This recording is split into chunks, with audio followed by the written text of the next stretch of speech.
In the depths of space, two tiny machines are writing the most extraordinary navigation story ever told. Right now, as you watch this, Voyager 1 and Voyager 2 are racing through the cosmic void at 38,000 miles per hour, farther from home than any human-made object has ever traveled. They're navigating through a realm where the sun appears as just another star, where the familiar gravitational anchors of our solar system have long since faded to whispers. Most of us get lost trying to find a new restaurant across town, even with GPS guiding our every turn.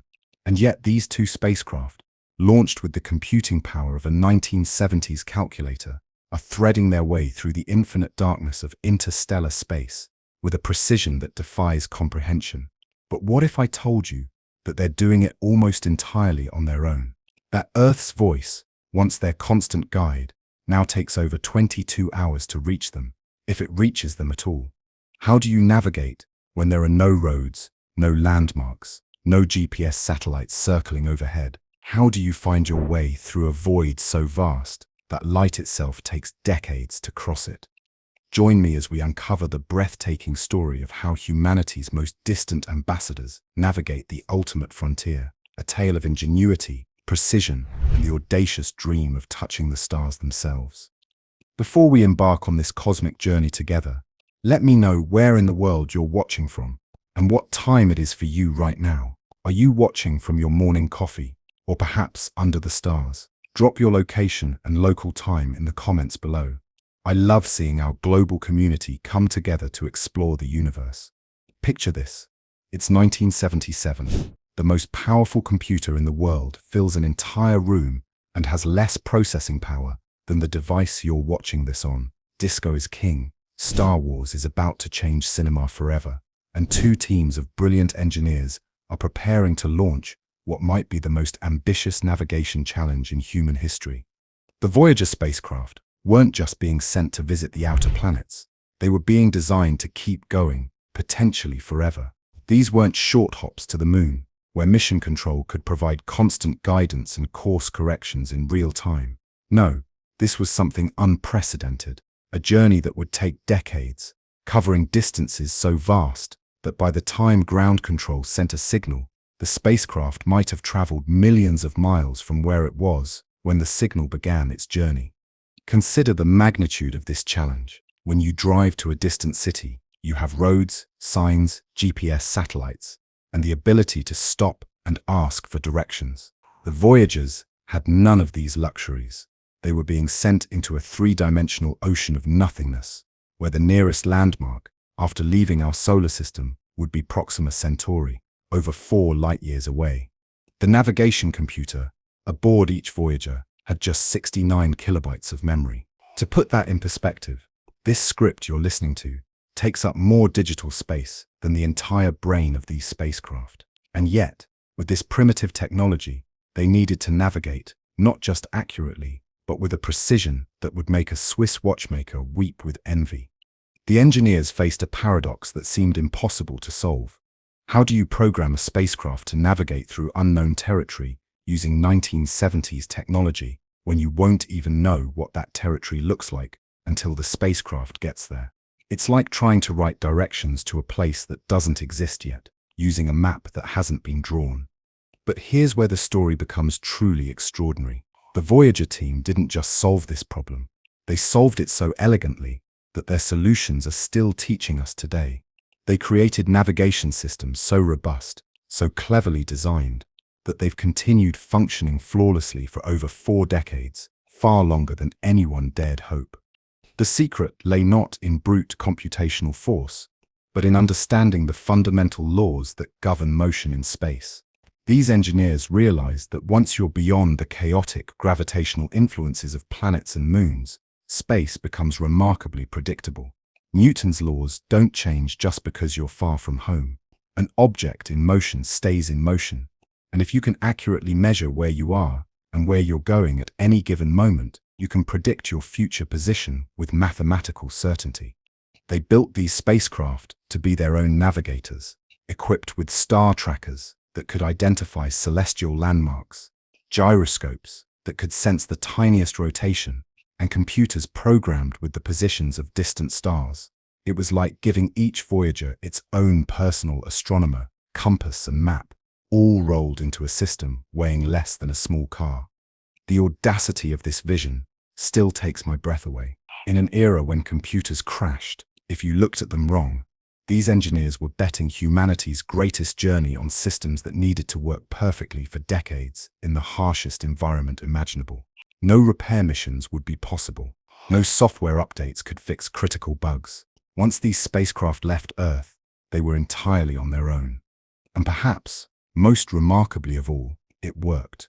Not only did it work, but it works so well that we're still receiving data from these navigational masters today, over 45 years later.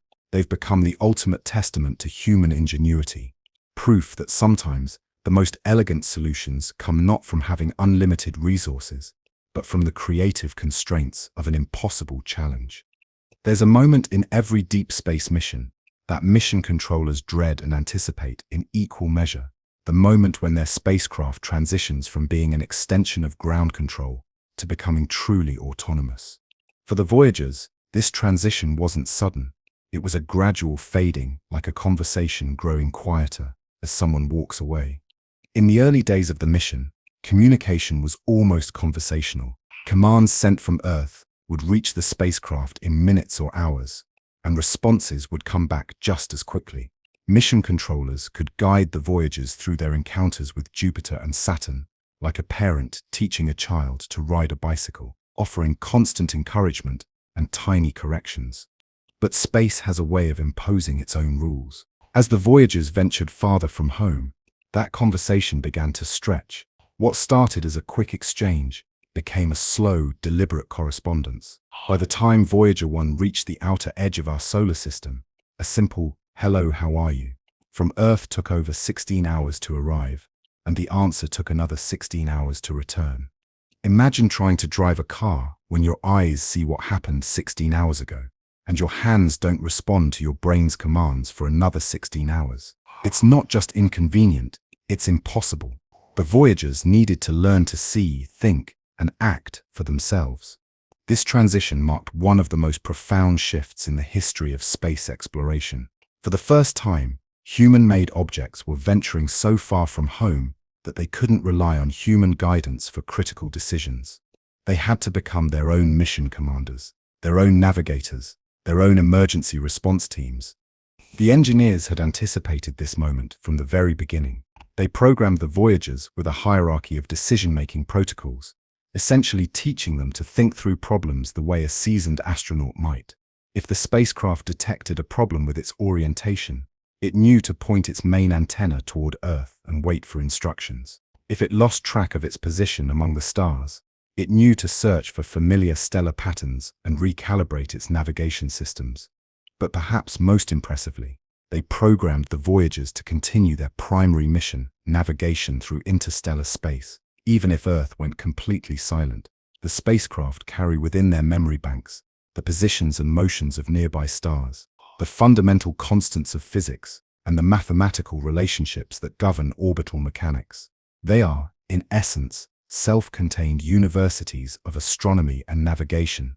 This independence came with a price.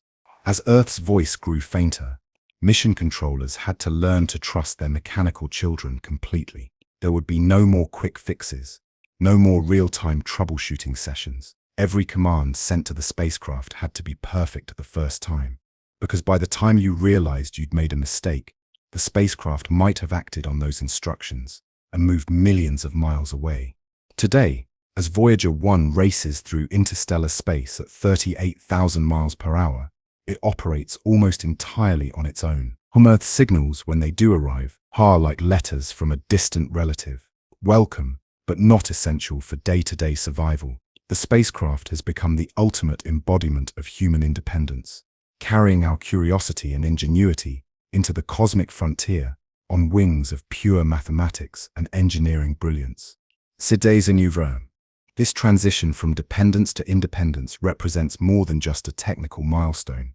It symbolizes humanity's first real step toward becoming a truly spacefaring species. the moment when our creations learned to navigate the cosmos without us holding their hand. Long before GPS satellites circled our planet, long before magnetic compasses pointed north, human beings looked up at the night sky and found their way home. Ancient Polynesian navigators could cross thousands of miles of open ocean using nothing but the stars, the wind, and an intimate knowledge of celestial mechanics passed down through generations. The Voyager spacecraft, in many ways, are the ultimate expression of this ancient art, star navigation perfected and encoded into silicon and steel.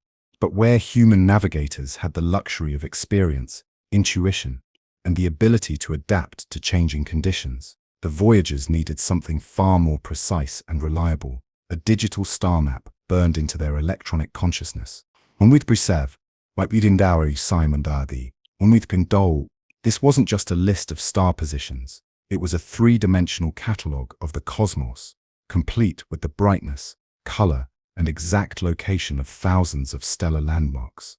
Imagine trying to create the perfect map of your neighborhood, except your neighborhood is the entire galaxy, and instead of houses and street signs, your landmarks are nuclear furnaces burning millions of miles away. Every star in the Voyager's catalogue had to be measured with extraordinary precision, because a tiny error in stellar position could translate to being off course by millions of miles after traveling for decades. The star tracker cameras aboard each Voyager are marvels of 1970s engineering that would impress astronomers today. These aren't the kind of cameras that take pretty pictures for magazines. They're precision instruments designed to identify specific stars against the cosmic background with the accuracy of a master jeweler examining diamonds. Each camera can detect stars far too faint for the human eye to see, and more importantly, it can measure their exact positions relative to the spacecraft's orientation. Here's where the engineering becomes truly elegant. The Voyagers don't just look at individual stars, they look at patterns, constellations of stars that create unique stellar fingerprints. Just as you might recognize your hometown by the distinctive arrangement of buildings on the skyline, the Voyagers recognize their position in space by identifying familiar stellar patterns. But unlike Earth-based navigators, who deal with star positions that change subtly over decades, the Voyagers needed to account for their own motion through space, which changes their perspective on these stellar landmarks continuously. The mathematics involved are breathtaking in their complexity. Every star in the Voyager's catalogue is moving through space at its own velocity, following its own orbital path around the galactic center. The spacecraft themselves are moving at tremendous speeds, adding another layer of complexity to the calculations. It's like trying to navigate using a map where every landmark is constantly moving, while you yourself are racing across the landscape at nearly 40,000 miles per hour.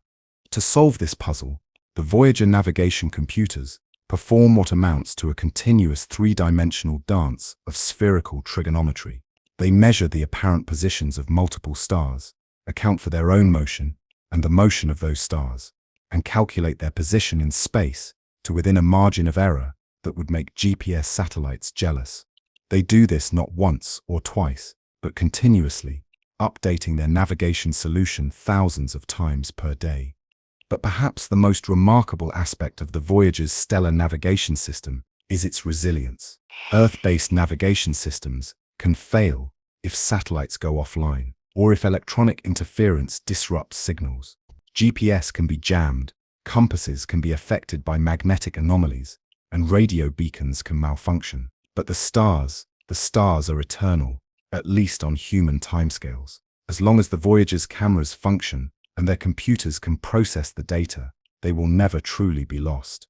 This stellar navigation system also provides something that no Earth-based navigation system can offer: absolute positioning in three-dimensional space. When your phone's GPS tells you where you are, it's giving you a position relative to Earth's surface. But the Voyagers know their exact position relative to the galactic plane, relative to nearby star systems, relative to the cosmic microwave background itself. They carry within their electronic minds the most sophisticated understanding of position and motion ever created.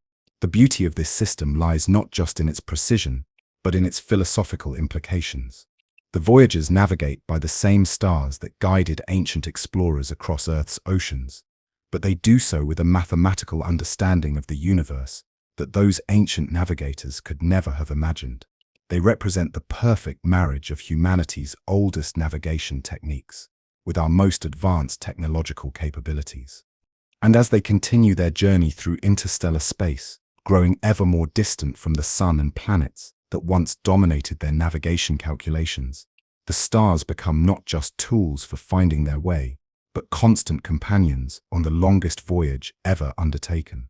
In the profound silence of space, billions of miles from home, the Voyagers still look up at the same stars that once guided our ancestors, still finding their way by the light of distant suns. While the star trackers serve as the Voyagers' eyes on the cosmos, another crucial system acts as their inner ear, the attitude and articulation control system that keeps them oriented properly in space. Just as you rely on your inner ear to know which way is up, the Voyagers depend on an intricate network of gyroscopes, thrusters, and digital sensors to maintain their cosmic orientation.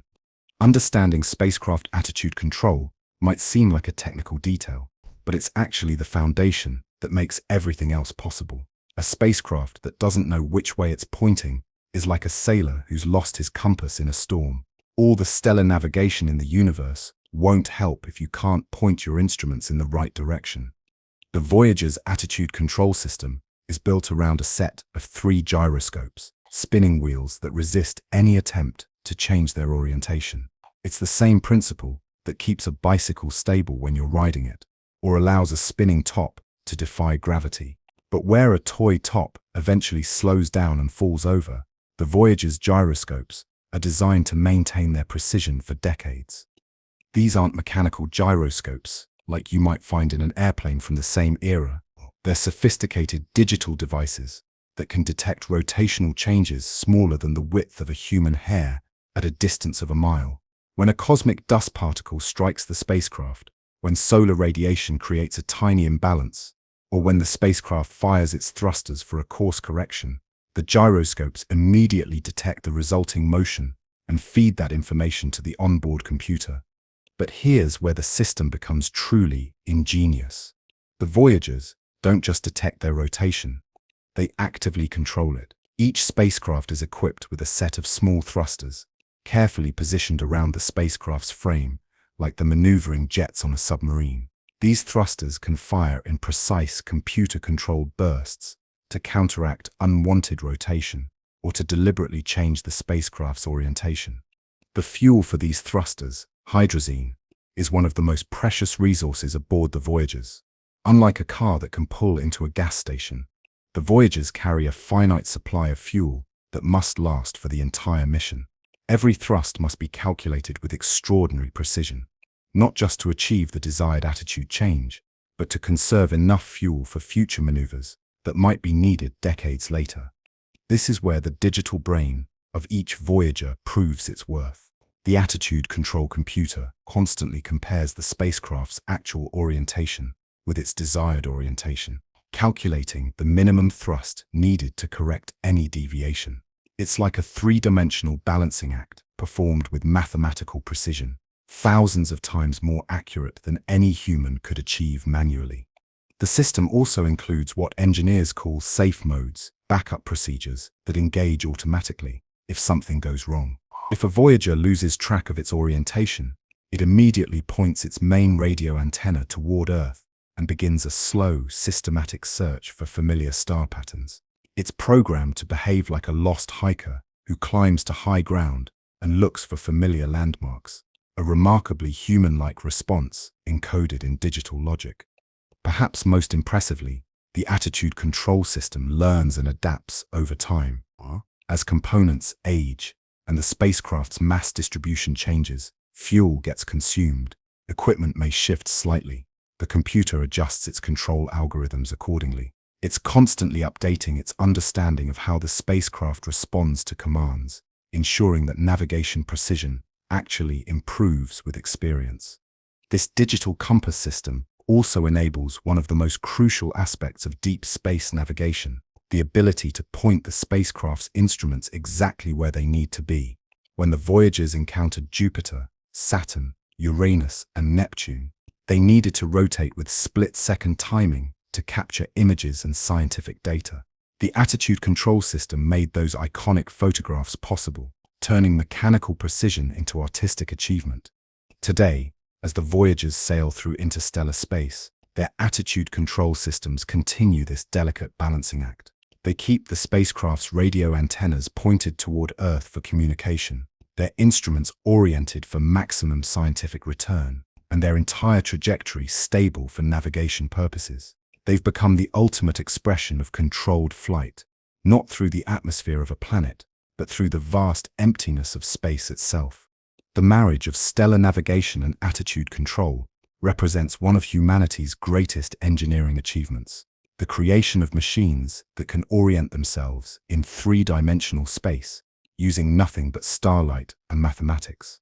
It's a testament to human ingenuity that these systems designed with 1970s technology continue to operate flawlessly in an environment that would destroy most modern electronics within hours. In the realm of deep space navigation, there's a counterintuitive truth that would surprise most people. The smallest adjustments can have the most profound consequences. When the Voyagers need to change course, they don't execute dramatic banking maneuvers like a fighter jet or fire massive engines like a rocket leaving Earth. Instead, they perform what engineers call trajectory correction maneuvers, gentle nudges so subtle they're almost philosophical in nature. Picture this. A spacecraft traveling at nearly 40,000 miles per hour receives a command to fire its thrusters for exactly 47 seconds. The change in velocity might be just a few miles per hour, less than the difference between walking and jogging.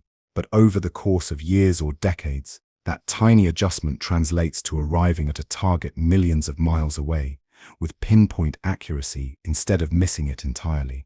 This is navigation at its most elegant and unforgiving. On Earth, if you make a wrong turn, you can simply turn around and correct your course. In space, every correction comes at a cost: precious fuel that can never be replaced, time that can never be recovered, and energy that must be carefully rationed across decades of travel.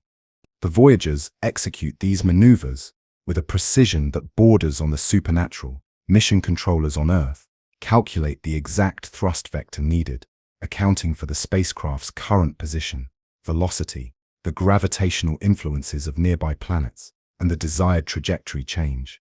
They must also consider factors that seem almost absurdly minute: the slight change in the spacecraft's mass as fuel is consumed, the minuscule pressure of solar radiation pushing against the spacecraft's surfaces, and even the tiny gravitational effects of asteroids too small to see from Earth. Once the calculations are complete and verified multiple times by different teams of engineers, the commands are transmitted across the vast distance to the spacecraft. But here's where the art truly reveals itself. The Voyagers don't just blindly execute these commands. Their onboard computers perform a final verification, checking that the maneuver won't violate safety parameters or interfere with other spacecraft systems. During the maneuver itself, the spacecraft becomes a study in controlled chaos. Thrusters fire with computer-controlled precision, while gyroscopes monitor the resulting rotation and acceleration. The star trackers watch for any unexpected changes in orientation, ready to alert the attitude control system if something goes wrong. It's like watching a master pianist perform a complex piece. Every component of the system must work in perfect harmony to achieve the desired result. The beauty of these trajectory corrections lies not just in their precision, but in their permanence. Unlike course corrections on Earth, where you can always change direction again, each maneuver in deep space creates a new trajectory that will persist for years or even centuries. The Voyagers are essentially writing their future path through the galaxy with each tiny burst from their thrusters. What makes this even more remarkable is that many of these corrections must be planned and executed with incomplete information. When targeting a distant planet or planning a gravity assist maneuver, engineers often have to make their calculations based on the best available data, knowing that they won't have complete information until the spacecraft gets much closer to its target. It's like throwing a dart at a bullseye that you can't see clearly, while blindfolded in a room that's constantly moving. The Voyagers have executed dozens of these trajectory corrections over their 4-decade journey.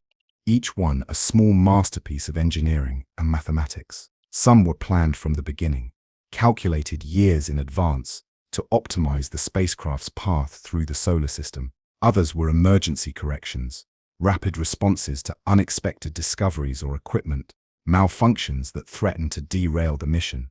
Each correction tells a story of human ingenuity adapting to the unexpected challenges of deep space exploration. They represent the ongoing dialogue between human intelligence on Earth and artificial intelligence in space, a conversation conducted in the language of mathematics and physics, across distances that strain the very concept of communication. In chaos theory, there's a famous concept called the butterfly effect, the idea that a butterfly flapping its wings in Brazil could theoretically cause a tornado in Texas. Nowhere is this principle more dramatically illustrated than in deep space navigation, where the tiniest errors can compound over time and distance into mission-catastrophic mistakes. Consider this sobering reality.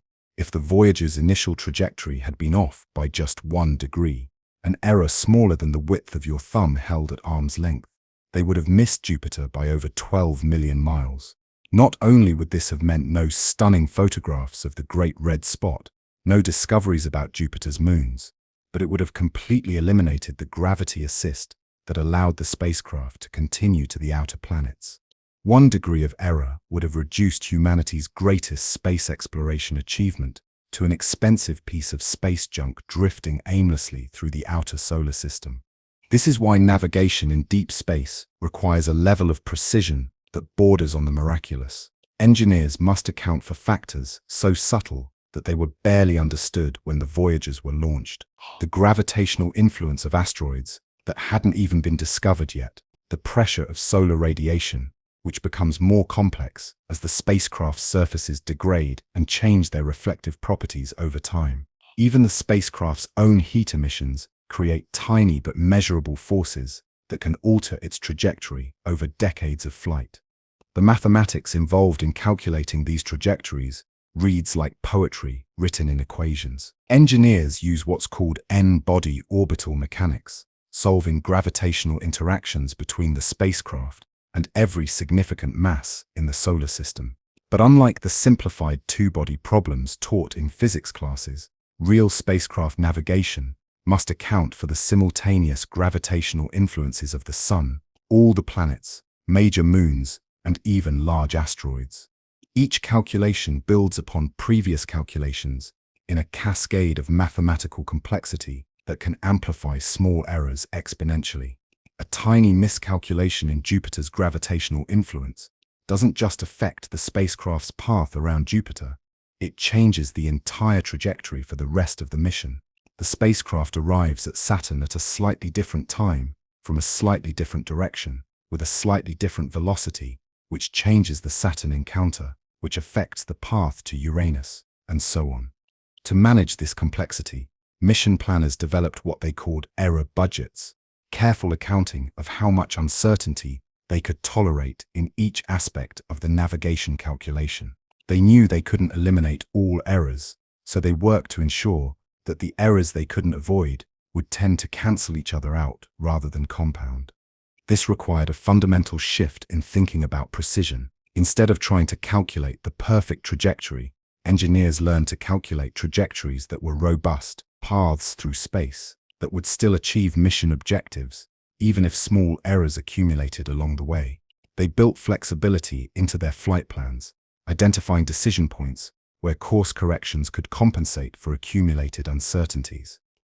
The Voyagers also carry within their programming a sophisticated understanding of their own limitations. The spacecraft constantly monitor their navigation accuracy and can request course corrections when their calculated position differs from their expected position by more than predetermined thresholds. It's like having a built-in sense of when you're lost, combined with the ability to ask for directions. Perhaps most remarkably, the navigation teams developed techniques for using the spacecraft's scientific instruments to improve navigation accuracy.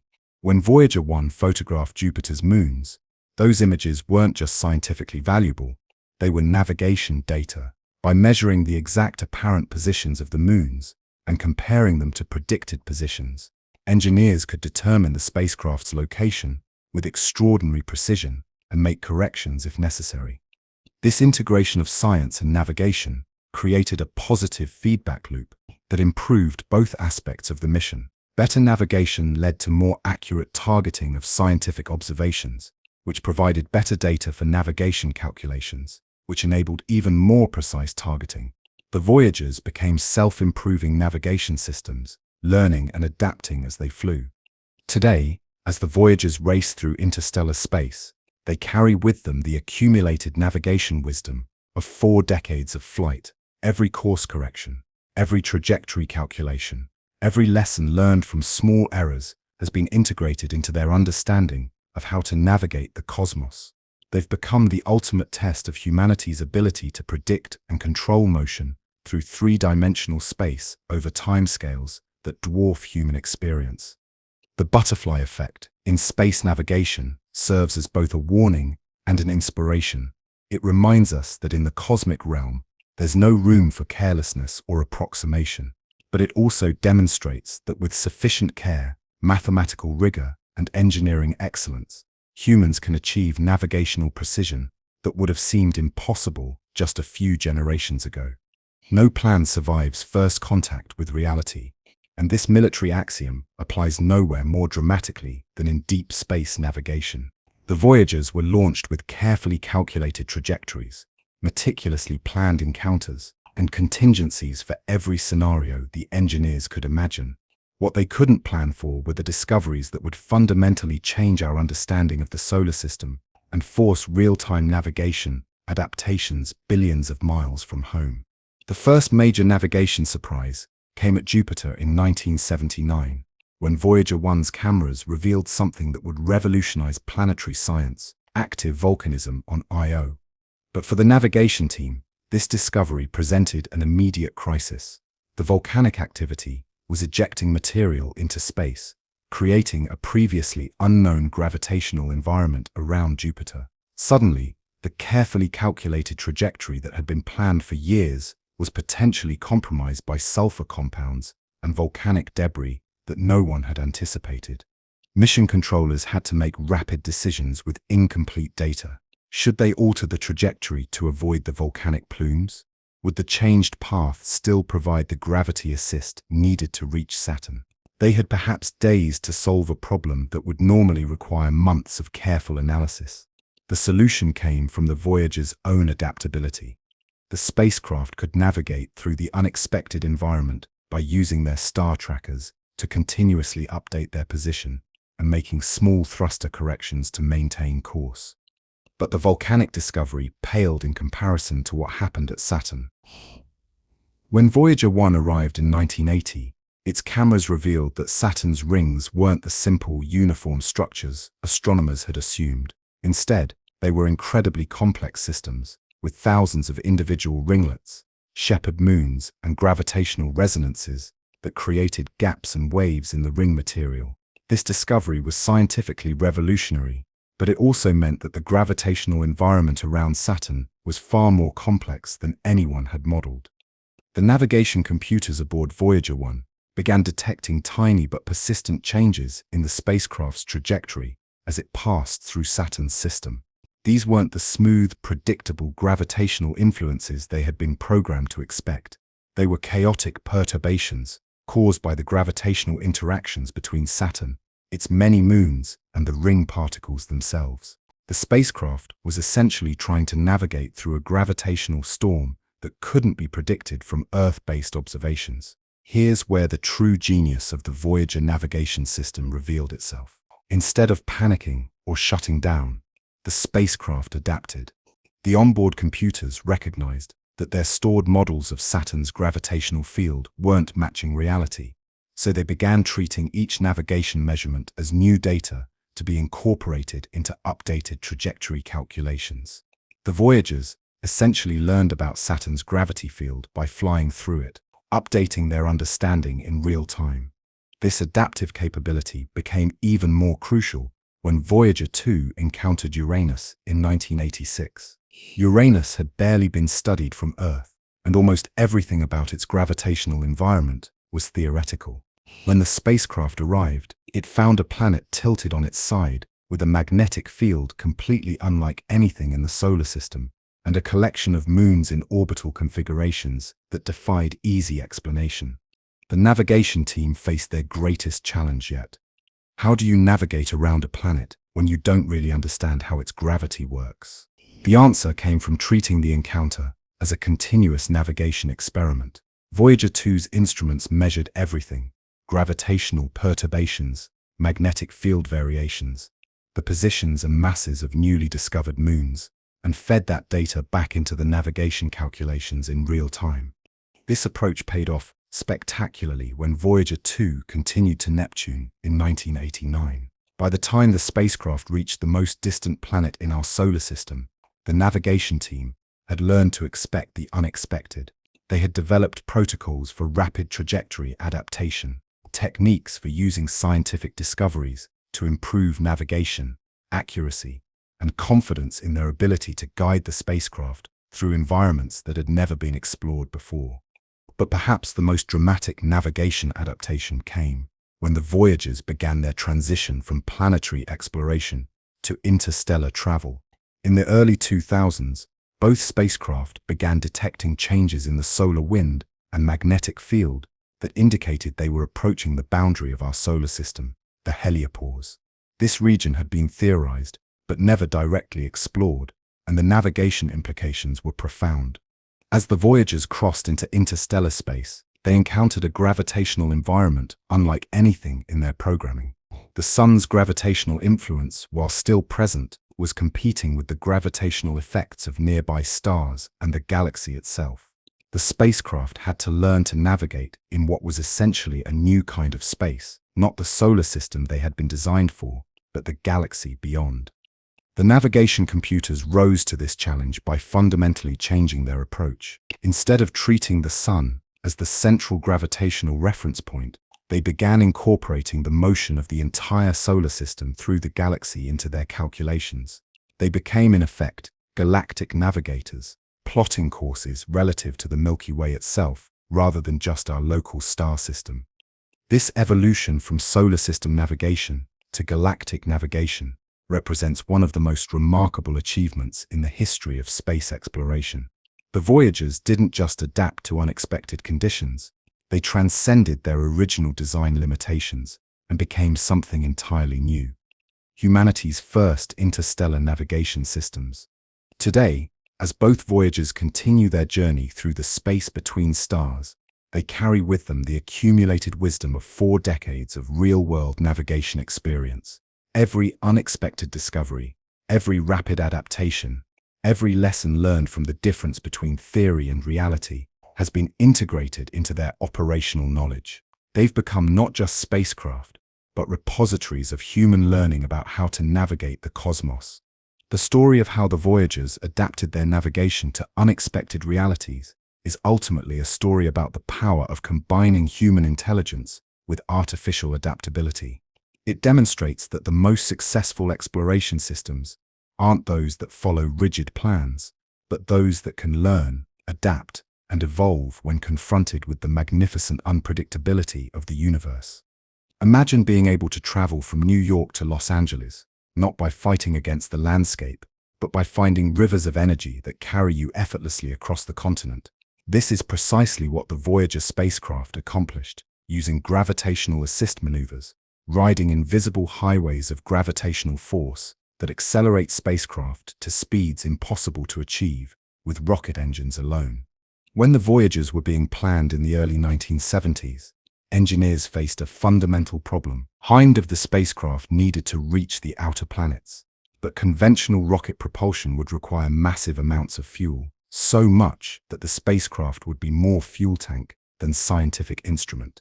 The solution came from understanding one of the most elegant principles in orbital mechanics. You can steal energy from a planet without the planet even noticing. Here's how this gravitational magic works.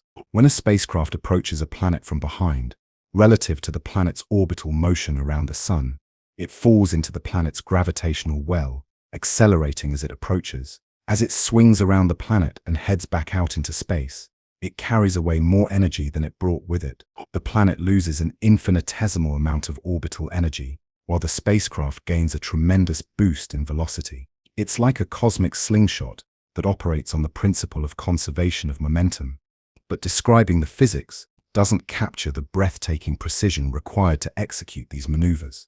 When Voyager 1 approached Jupiter in 1979, it needed to arrive at exactly the right place, at exactly the right time, with exactly the right velocity to achieve the perfect gravitational assist. The margin for error was measured in minutes of time and miles of space across a journey of hundreds of millions of miles. The mathematics involved in calculating these gravitational assists read like advanced calculus poetry. Engineers had to solve what's called the three-body problem, predicting the motion of the spacecraft under the simultaneous gravitational influences of the Sun, the target planet, and all other significant masses in the solar system. These calculations required some of the most powerful computers available in the 1970s, running for days to model trajectories that would unfold over years. What makes gravitational assists even more remarkable is their cascading nature. The boost Voyager 1 received from Jupiter didn't just help it reach Saturn faster, it changed the entire geometry of the Saturn encounter, which in turn affected every subsequent part of the mission. Each gravitational assist was both an ending and a beginning, the culmination of one phase of navigation and the setup for the next. To this day, the Voyager's gravitational assists also required a fundamental shift in thinking about spacecraft navigation. Traditional orbital mechanics focused on predictable, repeated orbits around a central body, but gravitational assists are essentially controlled gravitational chaos, using the complex interactions between multiple massive objects to achieve precisely targeted results. It's like learning to navigate by tornado instead of compass. The precision achieved by these maneuvers still defies easy comprehension. When Voyager 2 used Jupiter's gravity to reach Saturn, the targeting accuracy was equivalent to hitting a dime from a distance of over a mile.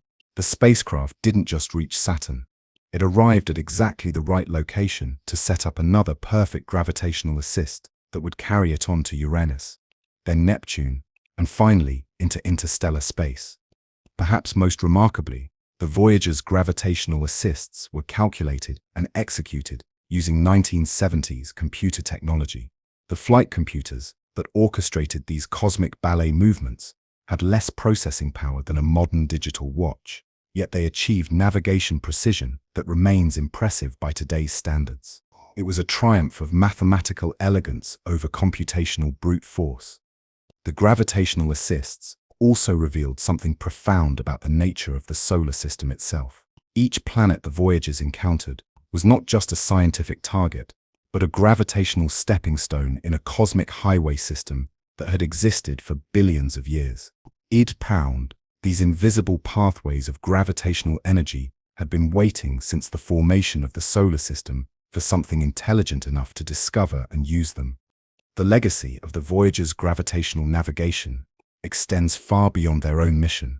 Every deep space probe launched since has used variations of the techniques pioneered by the Voyager navigation team. The Cassini mission to Saturn, the New Horizons flyby of Pluto, and even the Parker Solar Probe's repeated approaches to the Sun, all rely on gravitational assists to achieve their objectives with minimal fuel consumption. Today, as mission planners design trajectories for future interstellar probes, they're building on the gravitational navigation foundation laid by the Voyagers. They're looking for new gravitational highways that could carry spacecraft not just to the outer planets, but to the nearest stars themselves. The Voyagers didn't just navigate to the edge of our solar system, they revealed the gravitational architecture that could one day carry human intelligence to other star systems.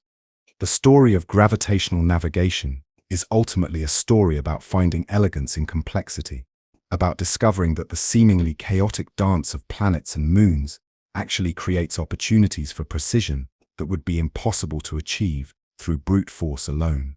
Once every 176 years, the outer planets of our solar system align in a configuration that creates what mission planners call a grand Turi, a gravitational pathway that allows a single spacecraft to visit all 4 outer planets, using a series of precisely timed gravitational assists. The Voyagers were humanity's first and only attempt to navigate this celestial highway, and the choreography required was nothing short of astronomical poetry in motion. Understanding the rarity of this alignment puts the Voyager's achievement in cosmic perspective. The last time Jupiter, Saturn, Uranus, and Neptune were positioned for a grand tour, Thomas Jefferson was President of the United States, and humans hadn't yet invented the steam locomotive. The next opportunity won't come again until 2153, long after everyone involved in the Voyager mission has passed into history.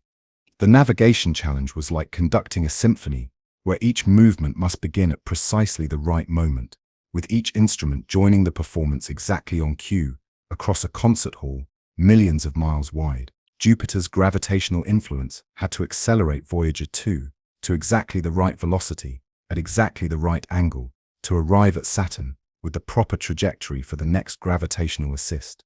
Saturn, in turn, had to bend the spacecraft's path with mathematical precision to set up the encounter with Uranus.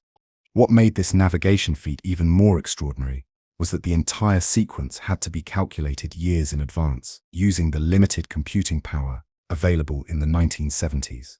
Mission planners couldn't simply aim for Jupiter and figure out the rest later. Every gravitational assist in the sequence was mathematically dependent on the precise execution of the previous one. It was like playing four-dimensional chess while blindfolded, with moves that took years to complete. The timing constraints were particularly unforgiving. Voyager 2's launch window to begin the Grand Tour lasted only 16 days. Miss that window, and the entire multi-planet sequence would become impossible. Even within that 16-day period, launching just one day early or late would alter the trajectory enough to compromise encounters at the distant planets. The choreography also required unprecedented international cooperation and technological coordination. Ground stations around the world had to track the spacecraft continuously, providing navigation data and sending course correction commands at precisely calculated moments. The Deep Space Network became like mission control for a cosmic ballet, coordinating the movements of spacecraft with the orbital motions of 4 giant planets across the breadth of the solar system. Each planetary encounter built upon the previous one in a cascade of gravitational amplification. The relatively modest boost Voyager 2 received from Jupiter translated to arriving at Saturn with enough velocity to achieve an even more dramatic gravitational assist. Was its planetary encounter built upon the previous one in a cascade of gravitational assist. Saturn's influence, in turn, accelerated the spacecraft to speeds that made the journey to Uranus possible within a reasonable time frame. By the time Voyager 2 reached Neptune, it was traveling fast enough to escape the solar system entirely, powered almost entirely by gravitational energy borrowed from the planets themselves. The precision achieved through this gravitational choreography still seems almost supernatural. When Voyager 2 arrived at Neptune in August 1989, it was within 100 kilometers of its predicted position, after a journey of 12 years and over 4 billion miles. 4 billion miles. To put this accuracy in perspective, it's like throwing a paper airplane from New York and having it land on a specific park bench in Los Angeles. This Grand Tour navigation also demonstrated something profound about the interconnected nature of celestial mechanics. The orbital motions that created the rare planetary alignment were the same physical principles that allowed the Voyagers to navigate between planets.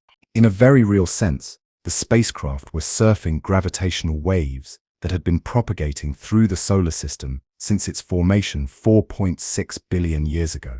In total, this skull in negation billion years and peace in. The successful completion of the Grand Tour established gravitational assist navigation as one of humanity's most sophisticated technological achievements.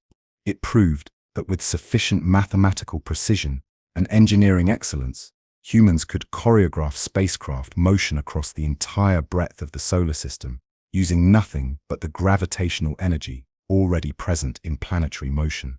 Today, as both Voyagers race through interstellar space at speeds of nearly 40,000 miles per hour, they carry with them the momentum borrowed from Jupiter Saturn, Uranus, and Neptune.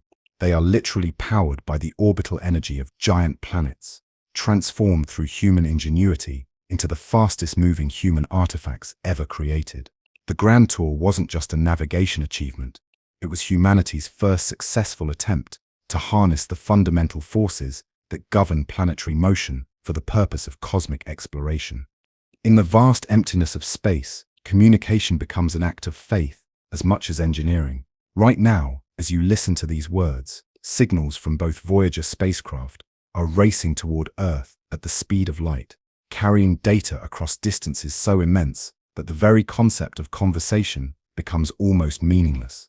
These signals, when they finally arrive at our deep space network stations, are billions of times fainter than the energy required to illuminate a single Christmas tree light bulb. To understand the magnitude of this communication challenge, consider that when Voyager 1 transmits data from interstellar space, its 23-watt radio signal, weaker than most cell phone transmitters, must travel over 15 billion miles through the cosmic void.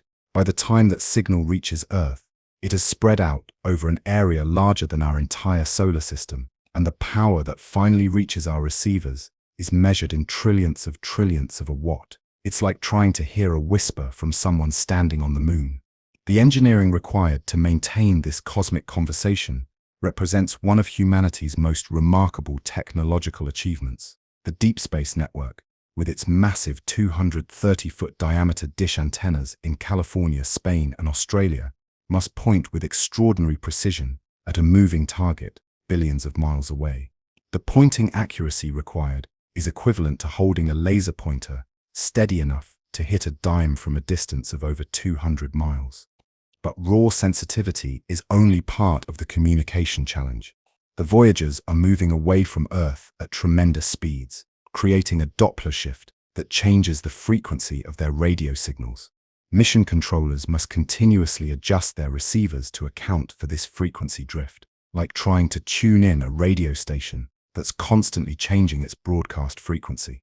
The mathematics involved in calculating these Doppler corrections require precise knowledge of the spacecraft's position and velocity, making communication and navigation inseparably linked. The data transmission protocols used by the Voyagers reveal the elegant solutions engineers developed to overcome the hostile environment of deep space. Instead of sending data as fast as possible, the spacecraft transmit information very slowly and with massive redundancy. Each bit of scientific data is encoded multiple times and sent with error correction codes that allow ground receivers to reconstruct the original information, even if significant portions of the signal are lost to cosmic interference.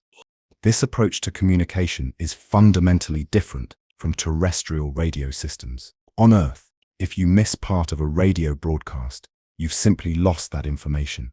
But the Voyager's communication system treats every piece of data as precious cargo that must arrive intact, no matter how long it takes to transmit. A single photograph from the outer planets might require hours to transmit completely, with each line of image data sent multiple times to ensure perfect reconstruction. The Deep Space Network itself has evolved alongside the Voyager mission, growing more sensitive and sophisticated as the spacecraft have ventured farther from home. In the early years of the mission, communication was almost routine. Commands could be sent and acknowledged within hours. But as the Voyagers have traveled deeper into space, maintaining contact has required continuous technological innovation and upgrade. Perhaps most remarkably, the communication link between Earth and the Voyagers serves not just as a data pipeline, but as a navigation tool of extraordinary precision.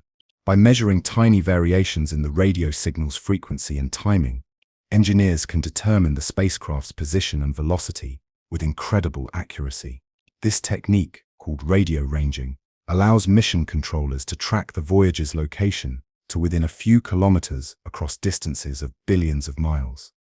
The communication protocols also include sophisticated timekeeping systems that allow the spacecraft to coordinate their activities with Earth-based mission control, despite the enormous communication delays. When a command is sent to Voyager 1 today, it takes over 22 hours to reach the spacecraft, and the acknowledgement takes another 22 hours to return to Earth. Mission planners must think nearly 2 days ahead when commanding the spacecraft, predicting what conditions will be like when their instructions finally arrive. This communication challenge has also driven innovations in data compression and signal processing that have found applications throughout modern technology. The techniques developed to extract weak signals from cosmic noise have improved everything from cellular phone reception to medical imaging systems. The Voyagers have essentially served as a research laboratory for extreme communication engineering. The psychological and philosophical implications of these cosmic conversations are equally profound. The scientists and engineers who communicate with the Voyagers are engaged in humanity's most distant dialogue, exchanging information across gaps of space and time that dwarf human experience. When a command is sent to the spacecraft today, the person who sent it may have retired or passed away before the response returns to Earth. Yet this tenuous communication link represents something extraordinary, proof that human intelligence can maintain contact across interstellar distances.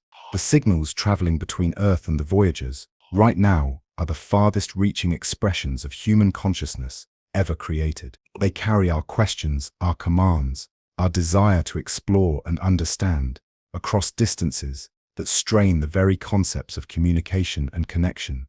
As the Voyagers continue their journey deeper into interstellar space, their signals will continue to weaken, and eventually the communication link will be lost forever. But for now, in this remarkable moment in human history, we can still exchange information with our most distant ambassadors, still receive data from the edge of our solar system, still maintain a conversation across the cosmic void.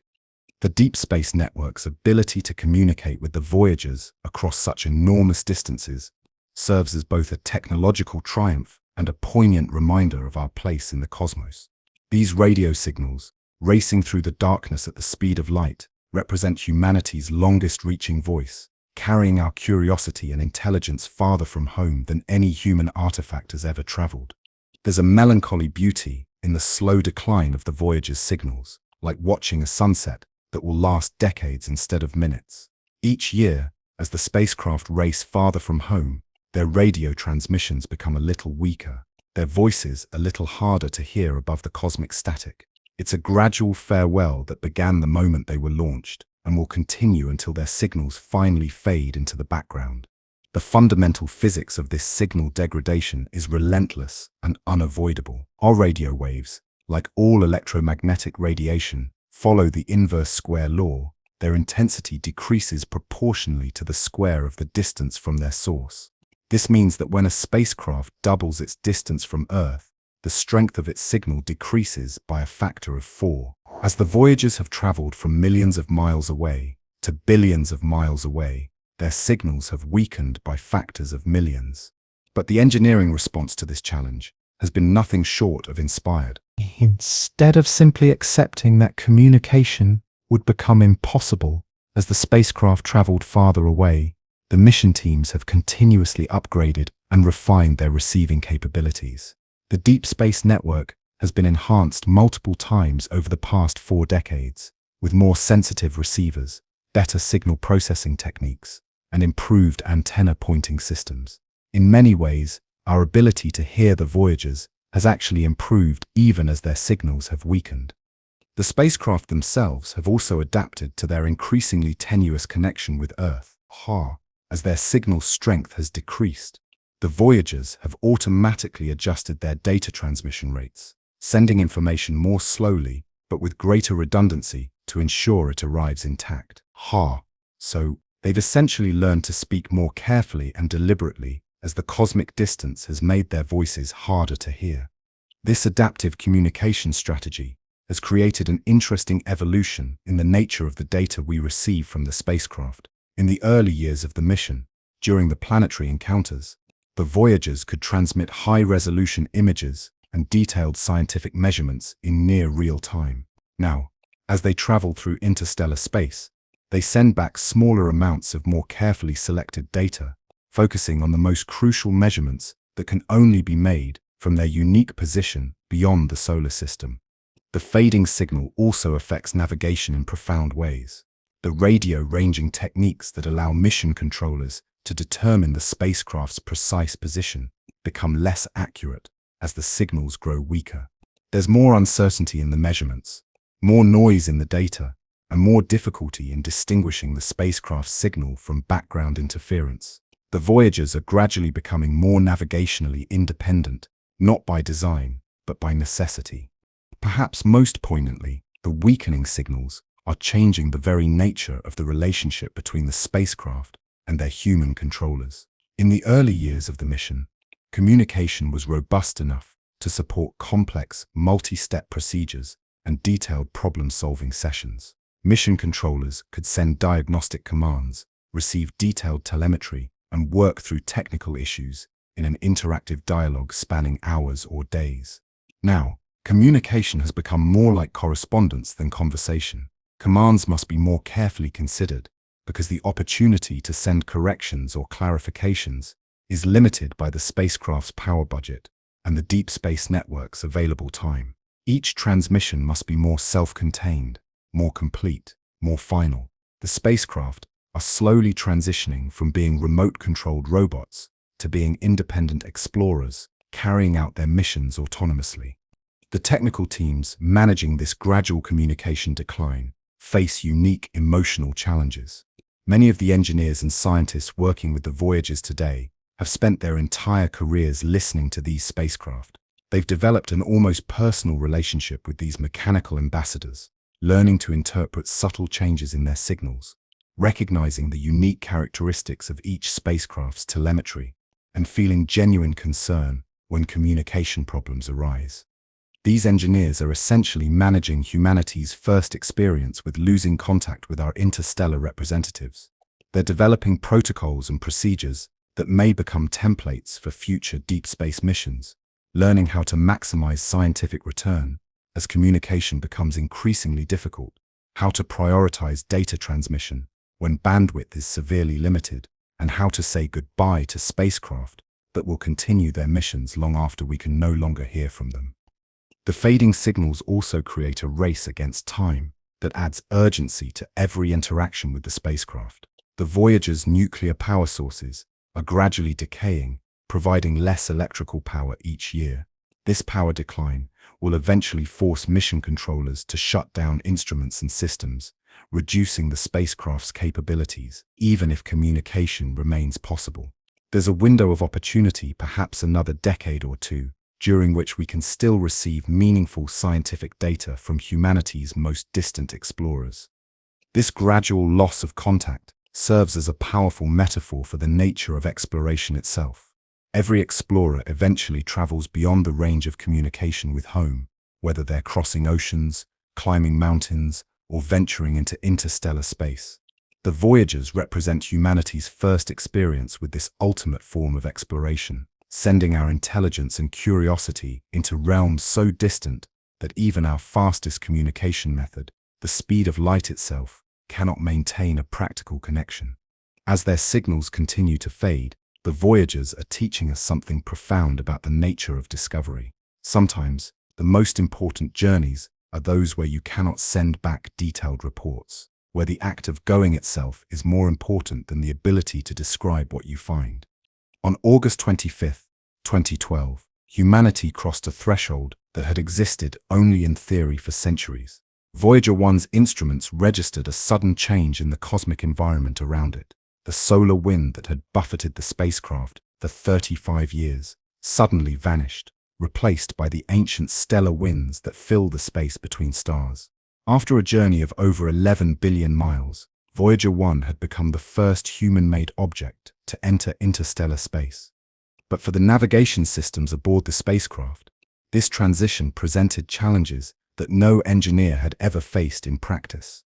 The heliopause, the boundary where our solar system's influence gives way to the broader galactic environment, isn't a clean, defined border like a coastline.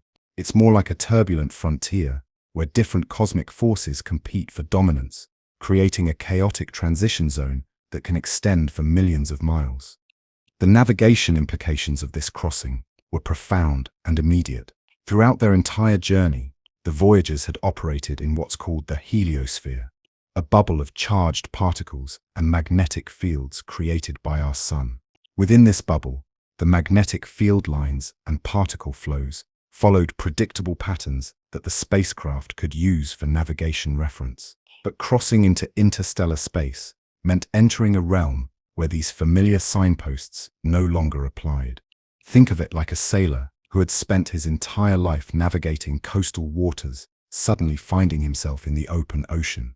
The familiar landmarks, the predictable tides, the well-charted currents, all of these disappear, replaced by an environment that operates according to different rules. The Voyager's navigation computers had to adapt to a cosmic environment they had never been designed to handle. The most immediate change was in the magnetic field environment. Within the heliosphere, the interplanetary magnetic field has a characteristic structure created by the Sun's rotation and the outward flow of solar wind. The Voyager's magnetometers had been using these magnetic field patterns as a kind of cosmic compass, helping to determine their orientation relative to the solar system. But in interstellar space, the magnetic field environment is created by the galaxy itself, with field lines that stretch across light years and follow entirely different organizational principles. The particle environment also changed dramatically. For 35 years, Voyager 1 had been flying through a constant stream of particles flowing outward from the Sun. These solar wind particles, while sometimes troublesome, provided a consistent directional reference, like a cosmic trade wind that always blew from the same general direction. But interstellar space is filled with cosmic rays and particles from throughout the galaxy, creating a much more complex and variable particle environment. Perhaps most significantly for navigation, crossing the heliopause meant that the spacecraft could no longer rely on solar wind pressure as a reference for attitude control. Throughout their journey through the solar system, the Voyagers had used the pressure of solar wind particles striking their surfaces as a subtle but measurable force that helped them maintain proper orientation.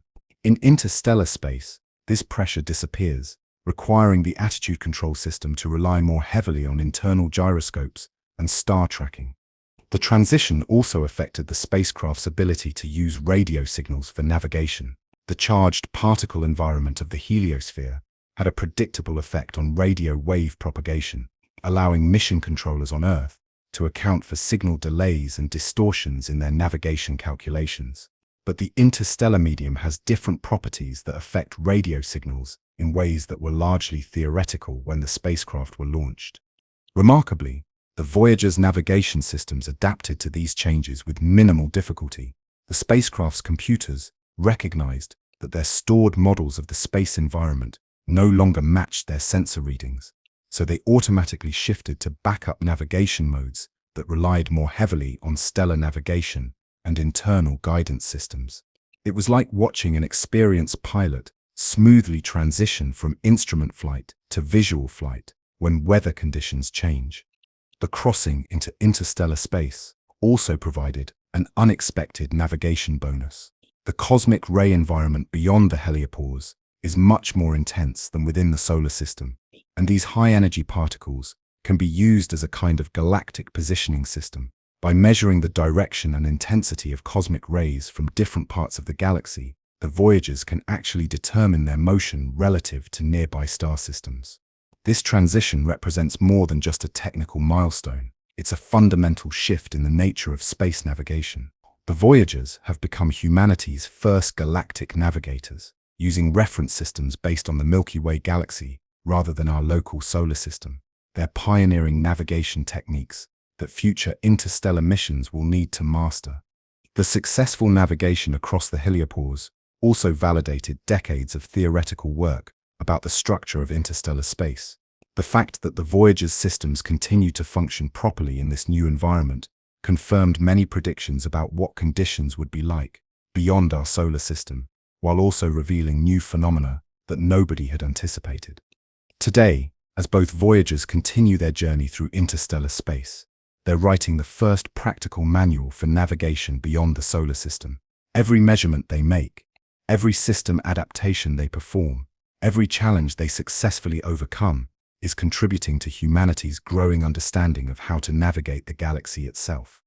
In the profound isolation of interstellar space, the Voyagers have become something unprecedented in human history. Autonomous navigators operating entirely on stored knowledge and the fundamental laws of physics. Whole, wiki, all. Cut off from the real-time guidance that shepherded them through the solar system, they now navigate using a combination of digital memory, mechanical inertia, and mathematical certainty that would have seemed like science fiction when they were launched. This transition to autonomous navigation represents one of the most elegant solutions to an impossible problem. How do you guide a spacecraft when radio signals take nearly a full day to travel in each direction? How do you make course corrections when by the time you receive a status report, the spacecraft has already traveled millions of miles beyond the conditions you're reading about? The answer lies in the sophisticated navigation programming that engineers embedded in the Voyager's computers decades ago. These spacecraft carry within their digital memories a comprehensive model of galactic motion that will remain accurate for thousands of years. They know the positions and velocities of nearby stars, the motion of our entire solar system through the galaxy, and the mathematical relationships that govern orbital mechanics on an interstellar scale. But perhaps most remarkably, the Voyagers navigate primarily through the principle of inertia, Newton's first law of motion, elevated to an art form. In the absence of significant external forces, objects in motion tend to remain in motion along predictable paths. The Voyagers have become the ultimate demonstration of this principle, maintaining their trajectories through space with a consistency that would make Swiss clockmakers envious. This momentum-based navigation is possible because interstellar space, while not truly empty, is remarkably uniform compared to the chaotic gravitational environment of planetary systems. The Voyagers encounter perhaps 1 atom per cubic centimeter of space, a vacuum better than anything achievable in Earth-based laboratories. In this environment, the spacecraft's motion becomes beautifully predictable, following mathematical curves that can be calculated centuries in advance.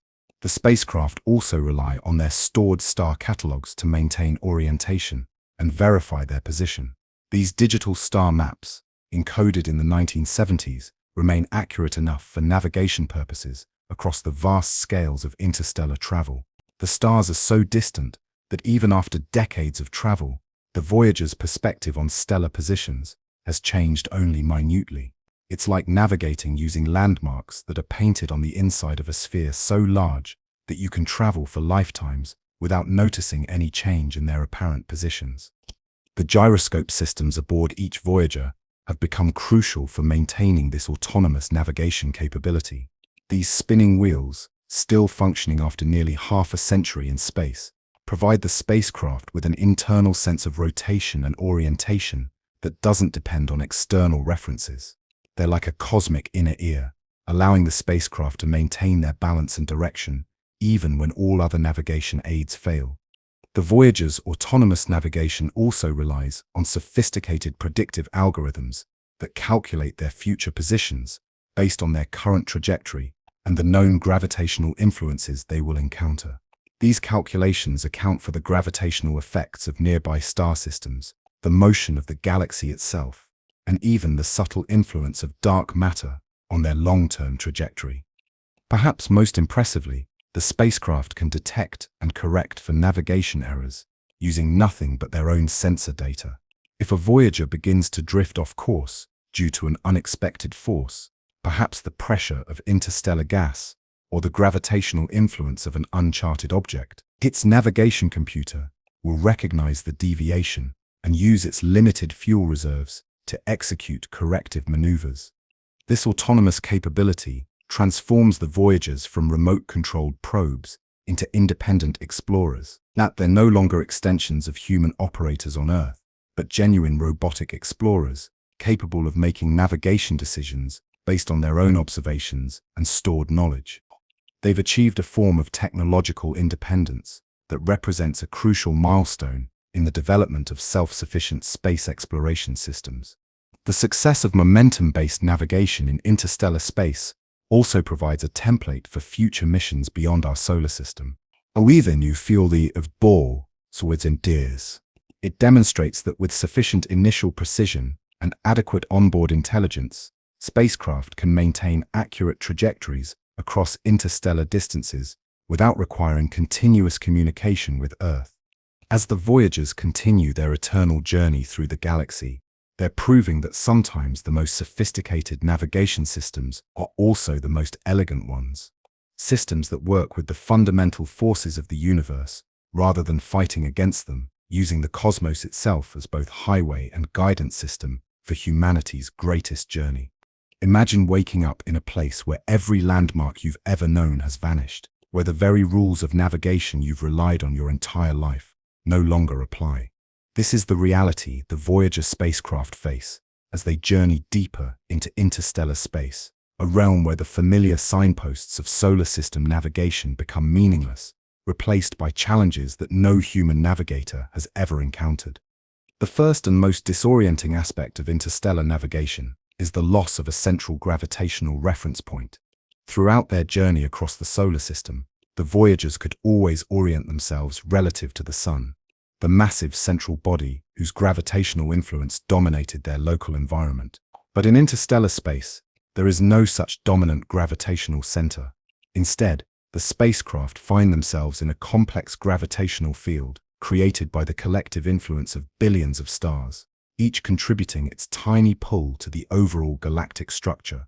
This transition is like a sailor who has always navigated by compass, suddenly finding himself in a region where magnetic north doesn't exist, where instead of one clear directional reference, there are thousands of weak and conflicting magnetic influences from every direction. The Voyagers must learn to navigate in what mathematicians call an n-body gravitational field, where the gravitational influences are so numerous and complex that they can only be approximated, never calculated exactly. The scale of interstellar navigation also presents challenges that strain human comprehension.